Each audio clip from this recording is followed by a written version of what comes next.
आज मैं movie explain करूंगी the root of the problem. Movie के स्टार्ट में हमें एक आदमी दिखाया जाता है जो कि एक रियल एस्टेट में काम करता है और घर बेचता है। इस आदमी का नाम पॉल है। ये अपना काम अच्छे से नहीं करता। घर में मौजूद बहुत सारे फॉल्ट्स वो छुपा देता है, मगर उसके कस्टमर फिर भी उससे बहुत ज्यादा खुश हैं। तभी इनके पास कॉल आती है कि पॉल की वाइफ के अंकल की डेथ हो गई है। पॉल की वाइफ अपने अंकल से बहुत ज्यादा प्यार करती थी। उनकी डेथ की वजह से वो बहुत ज्यादा दुखी हो जाती है। नेक्स्ट सीन में उसके अंकल की इनहेरिटेंस डिस्कस करने के लिए पॉल उनके ऑफिस में आया हुआ है। वहाँ पर अंकल जॉन के फ्रेंड भी मौजूद थे। अब यहाँ पर पॉल तो शॉक्ड हो जाता है क्योंकि उसको इनहेरिटेंस में पैसे नहीं, बस एक प्लांट दिया जाता है। अब पॉल जब उस प्लांट को अपने घर लेकर आता है तो उसको बहुत ज्यादा गुस्सा आ रहा था। उसका तो ये दिल करता है कि वो प्लांट को घर में भी एंटर ना करे। हम पॉल और उसकी वाइफ को देखते हैं जो बहुत ज्यादा परेशान है क्योंकि उन दोनों ने तो ये एक्सपेक्ट किया था कि इनके अंकल विरासत में इनके लिए बहुत ज्यादा पैसे और प्रॉपर्टी छोड़कर जाएंगे,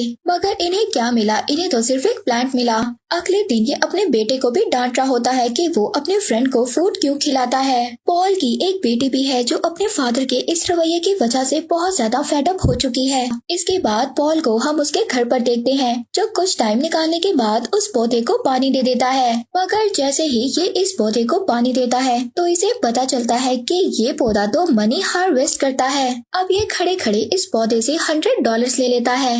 तभी इसकी फैमिली भी यहाँ पर आ जाती है, मगर ये इस मैजिक के बारे में अपनी फैमिली को नहीं बताता और ऐसे प्रिटेंड करता है कि जैसे सब कुछ नॉर्मल है। अब पॉल जब वापस घर आता है तो इसकी वाइफ इसको बताती है कि इसने भी पौधे को पानी दिया था।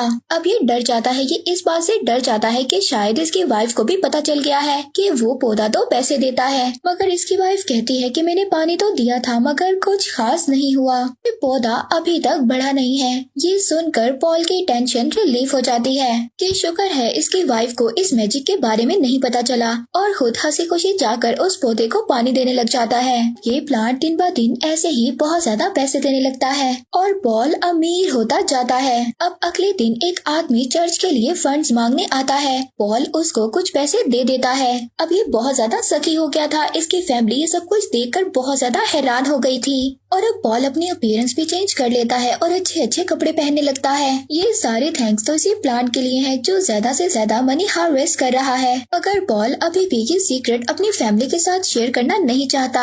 अब ये पहली मर्तबा अपने बच्चों को बहुत ज्यादा पॉकेट मनी देता है। इसके बच्चे ये देखकर बहुत ज्यादा हैरान हो जाते हैं। अब उसके बच्चे ये चाहते थे कि उनके फादर सारी जिंदगी ऐसा ही बिहेव करें। अब पॉल दिन ब दिन फजूल खर्ची करने लगा था। वो अपने लॉन के लिए एक लॉन मोह लेता है ताकि वो अपने लॉन का घास काट सके। अब ये एक गाड़ी भी ले लेता है। ये गाड़ी बहुत ज्यादा महंगी थी, जिस पर पॉल की वाइफ को बहुत ज्यादा गुस्सा आता है कि तुम्हारे पास इतने ज्यादा पैसे कहाँ से आए और तुम इन पैसों को ऐसी चीजों पर खर्च क्यों कर रहे हो।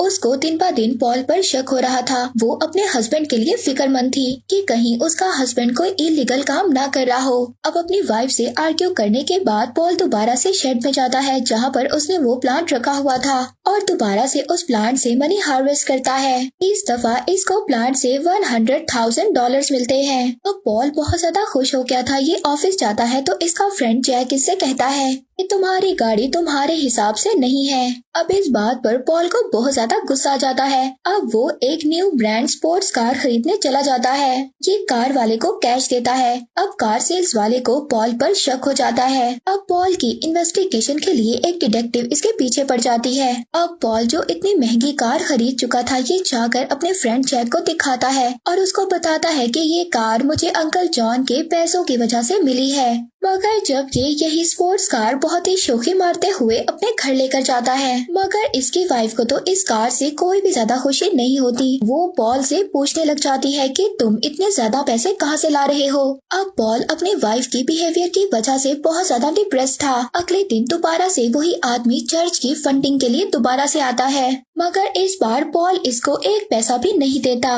एक्चुअली में जो आदमी पैसे लेने के लिए आता है चर्च के डोनेशन के लिए, ये अंकल जॉन जॉन का फ्रेंड है और इसको ये बात भी पता चल गई है कि अभी तक पॉल ने अंकल जॉन का घर नहीं बेचा और आज तो चर्च के डोनेशन के लिए भी पॉल ने कोई भी पैसे नहीं दिए। अब पॉल जब घर नहीं होता तो वही डिटेक्टिव पॉल के घर पर आती है और उसकी वाइफ से इन्वेस्टिगेट करती है कि पॉल कहाँ पर इन्वेस्ट करता है और उसकी इनकम कितनी है। मगर पॉल की वाइफ अपने हस्बैंड को डिफेंड करती है। अब वो बताती है कि उसका हस्बैंड एक टॉप रियल्टर है जो कि घर बेचकर पैसे कमाता है। अब इसके बाद डिटेक्टिव वहाँ से चली जाती है क्योंकि ये पॉल से डायरेक्ट बात करना चाहती थी। अब तभी डिटेक्टिव को पता चलता है कि 1 महीने से तो पॉल की कोई भी कमाई नहीं हो रही, उसका काम तो सही तरीके से चल ही नहीं रहा, तो उसने इतनी महंगी स्पोर्ट्स कार कैसे खरीद ली। अब ये दूर से पॉल की एक्टिविटीज को ऑब्जर्व करना स्टार्ट कर देती है। अब पॉल वहाँ पर बहुत ज्यादा परेशान हो जाता है क्योंकि उसका प्लान पैसे नहीं दे रहा था और तो और उसकी वाइफ रोजाना उससे एक ही क्वेश्चन किया करती थी कि पैसे कहाँ से आ रहे हैं,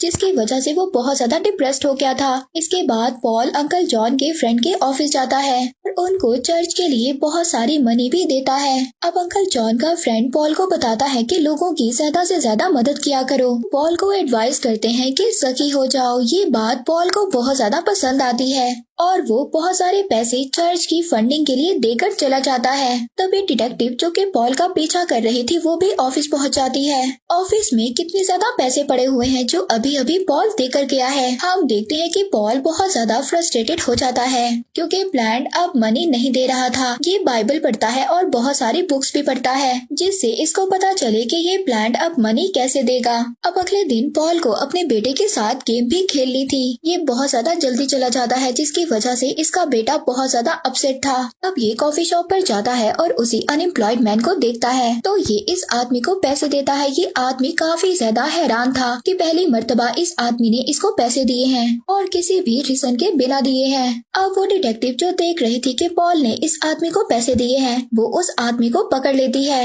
अब जिस आदमी को पॉल ने पैसे दिए थे वो ये समझ रही थी कि वो आदमी शायद कोई ड्रग डीलर है और साथ ही में अंकल जॉन के फ्रेंड को भी जाकर पकड़ लेती है। उसे ये लगता है कि ये सभी मिलकर इलीगल काम करते हैं। अब इसके बाद पॉल जैक से मिलने जाता है। जब ये जैक के पास जाता है तो इसकी वाइफ इसको बहुत ज्यादा कॉल्स करती है मगर ये अपनी वाइफ की सभी कॉल्स को इग्नोर करता है। अब पॉल की वाइफ जो कि बहुत ज्यादा परेशान थी ये अपनी बेटी के साथ फैक्ट्री पहुंच जाती है मगर पॉल की बेटी एक्सीडेंटली उसी होल से नीचे गिर जाती है कि जिसे पॉल ने जैक के साथ मिलकर कवर किया था। अब उस होल में से गिरने की वजह से पॉल की बेटी की बाजू टूट जाती है। अब जल्दी से पॉल की बेटी को हॉस्पिटल ले जाया जाता है। जैक पॉल पर बहुत ज्यादा गुस्सा करता है और कहता है कि ये सब कुछ तुम्हारी ही वजह से हुआ है, मुझे तुम्हारी बात नहीं सुननी चाहिए थी। वो कहता है कि पॉल तुम्हारी गलती है, तुमने रेलिंग को फिक्स नहीं किया और तुमने मुझे भी अपनी बातों में लगा लिया। अब जैक के जाने के बाद जैक की वाइफ की पॉल की वाइफ के पास कॉल आती है जो बताती है कि आज पहली मर्तबा मैंने जैक को इतने ज्यादा गुस्से में देखा है। पॉल को अपनी गलती का एहसास हो गया था। ये अपनी वाइफ से माफी मांगता है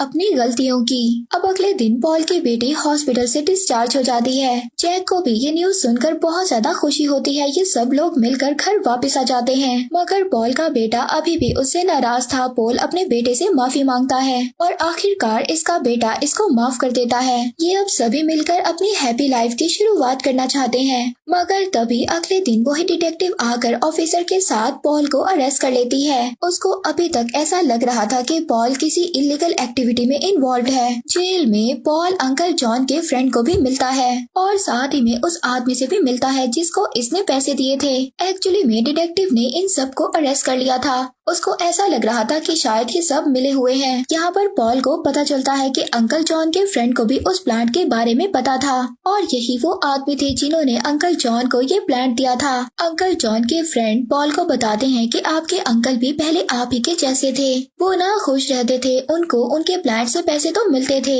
मगर इसके बावजूद भी वो अनहैप्पी रहते थे और आखिरकार उन्होंने इसके बाद डिसाइड किया कि वो अपनी मनी लोगों की हेल्प में लगाएंगे। उन्होंने चैरिटी में डोनेट करना स्टार्ट कर दिया और इस तरह से उनकी लाइफ बेटर से बेटर होती गई। यहाँ पर पॉल को ये भी पता चलता है कि अंकल जॉन जो किड्स कैंप चला रहे थे वो एक्चुअली में पॉल की वाइफ के पेरेंट्स चलाया करते थे। अब इसके बाद इन लोगों को रिहा कर दिया जाता है जैक की बात पर क्योंकि जैक कहता है कि ये सारे पैसे इनको फैक्ट्री सेल करने से मिले हैं। वो बताता है कि मैंने पॉल को कमीशन दिया था फैक्ट्री को सेल करने पर और इस तरह से पॉल आजाद हो जाता है। पॉल अब किड्स कैंप की एक्टिविटी में में इन्वॉल्व होने का डिसाइड करता है और अपनी brands new sports car kids camp के लिए डोनेट कर देता है। सब लोग बहुत ज्यादा खुश हो जाते हैं, स्पेशली जैक और ग्रेस। उन्हें पॉल पर फख्र था। मूवी के लास्ट सीन में हमें दिखाया जाता है पॉल अपनी फैमिली के साथ वेकेशंस पर जा रहा है, जबकि उसका वो प्लान अंकल जॉन के फ्रेंड ने वापस ले लिया था